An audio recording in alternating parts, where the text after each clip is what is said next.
Hi everybody, Dan Illman, Mike Beer. Special coverage of an all-stakes Pick 5 at Tampa Bay Downs on Saturday. It's Tampa Bay Derby Day. This sequence races 7 through 11. It kicks off with the Columbia Stakes, 3:15 Eastern, the approximate post time.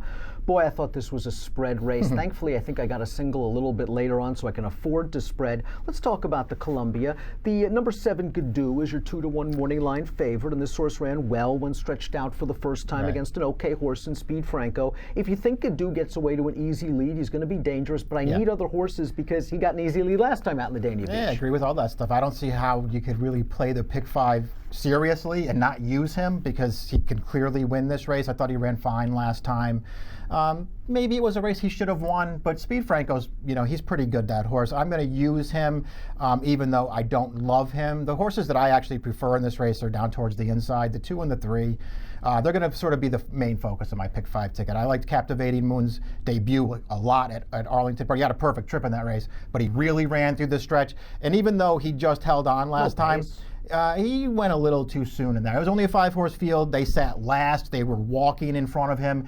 He made a really early move in that race, and it almost cost him, but he did manage to hold on at the end. I liked it after he was headed. Last time out. He fought really well down towards the inside. So you're going to go with the 2 and the 3 of Verboten, by the way. Both of his races, though, I think easier than it looks on paper. I think this horse has a lot of talent. He's got to do it off a bit of a layoff, but this seems like a nice spot. Your A's are 2 and 3. Your B's are 1, 7, and 8. Gadoo, the 7, is an A. I like Street Copper a little bit as an A. If this pace falls apart, I know he's been in for 75 in his couple of races, but I didn't think he had a great trip 2 starts back where he was in behind, had to alter course out, and Maraud's a pretty good horse. And last time out, a race where it was kind of dominated up front, and I think he came with a big 5-6 wide run in the stretch, and he finished third. If he gets some pace, he switches to Gallardo. He's a horse I would use. 7 and 9 are my A's. I'm using the 2 and the 3 as B's, and I'm also going to use the 8 One Fast Ride as a B. He got a very nice trip in his debut at Tampa Bay for George Weaver, but he's going to get Lasix for the first time, and I think he has good tactical speed. The second leg of this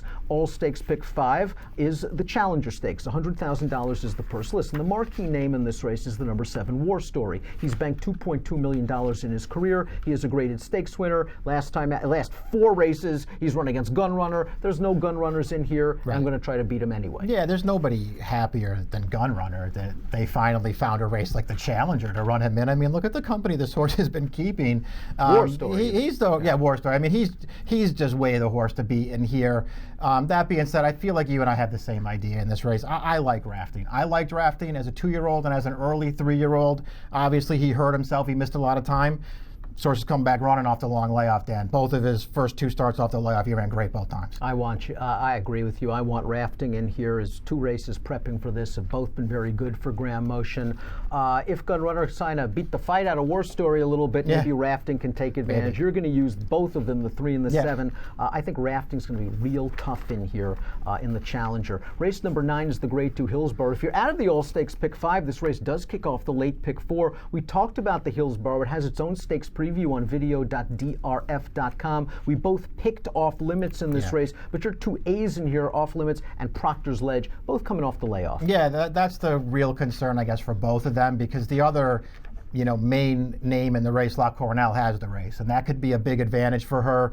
I just personally think Off Limits and Proctor's Ledge are better than she is, and they're the horses I'm going to focus on. 210 for you. I'm going to go 29 for the reason you mentioned. La Coronel does have the recency over both the 2 and the 10, so I have to use her as an A, and I'm also going to use Off Limits, who's run in 2017 towards the end. Very, very impressive for Chad Brown. The Florida Oaks is race number 10. It is leg D of the Pick 5.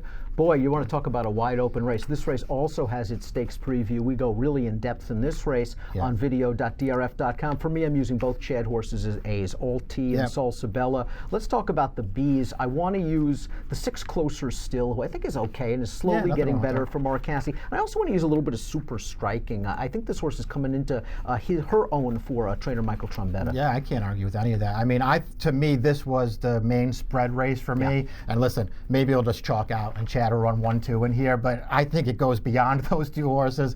I got to spread around in here. I picked the 9 in the stakes preview.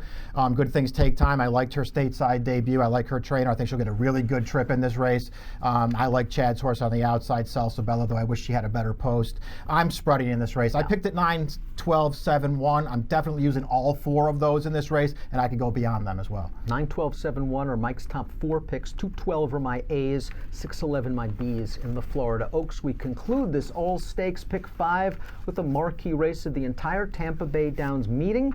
It is the Tampa Bay Derby. You can access free formulator past performances for the Tampa Bay Derby on the Race of the Day event page at DRF.com. I think Vino Rosso is the most likely winner in this race. I'm using him as an A. I'm using the Speedy World of Trouble as an A, although I might downgrade to a B because I think he's better played at a middling 6, 7, 8 to 1 as a win price than in a pick 4. Yeah. I'm using Tiz Mischief. Your top pick is a B. Yeah, I hear what you're saying about World of Trouble. He may just be one of those. He's not really a pick 4, pick 5 kind of horse, but he's kind of horse you might want to take a shot with at a big price standing alone. Personally, if I could get through the first 4 legs and be alive to the 2 and 3, I'd be pretty happy in here. I would like to have World of Trouble on a ticket, though, just because I'm afraid of his speed. But 2, 3 mostly for me. It is a fantastic afternoon of racing at Tampa Bay Downs on Saturday. We've got an all-stakes pick 5 anchored by the DRF Bets Race of the Day, the Tampa Bay Derby, and it all starts with race number 7, the Columbia Stakes. Approximate post time 3:15 Eastern. Good luck.